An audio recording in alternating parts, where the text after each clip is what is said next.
पर्यावरण संरक्षण हा केवळ विचार नसून तो जीवनाच्या अस्तित्वाशी निगडित प्रश्न आहे.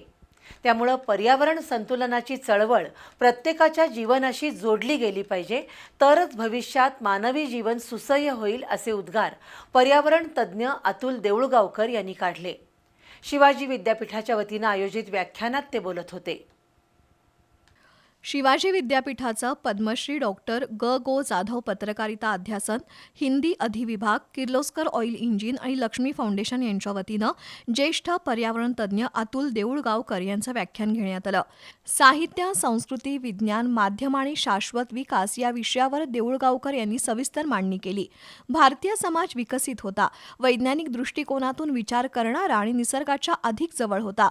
जंगलं त्याच्याच ताब्यात होती. ब्रिटिश राजवटीपूर्वी जलव्यवस्थापन, शेती, उद्योग समृद्ध होते. ब्रिटिश राजवटीनंतर पर्यावरणाच्या ऱ्हासाला सुरुवात झाली. सध्याचा विकास म्हणजे सर्वभक्षी बाजार संस्कृतीचं लक्षण आहे. त्याची पुनर्मांडणी होऊन त्यात जीवनवाद यायला हवा.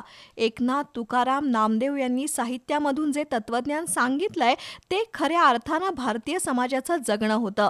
गेल्या काही वर्षांपासून युरोपमध्ये उड्डाणपूल पाडून शहरं सायकल आणि पादचाऱ्यांसाठी खुली केली जात आहेत. भारतात हा आदर्श घेणं गरजेचं आहे. निसर्ग ओरडत नाही किंवा आंदोलन करत नाही, पण उष्णता आणि दुष्काळाच्या रूपानं तो प्रतिक्रिया देतो. उष्णता वाढीचा परिणाम केवळ पर्यावरणावरच नाही तर मानवी मेंदू आणि कार्यक्षमतेवर होतोय. निसर्गाकडे जाणं हे आधुनिकतेचं आणि स्मार्ट होण्याचं लक्षण आहे. मात्र त्याकडे आपलं दुर्लक्ष होत असल्याची खंत देऊळगावकर यांनी व्यक्त केली. कुलसचिव डॉक्टर विलास शिंदे यांनीही मनोगत व्यक्त केलं.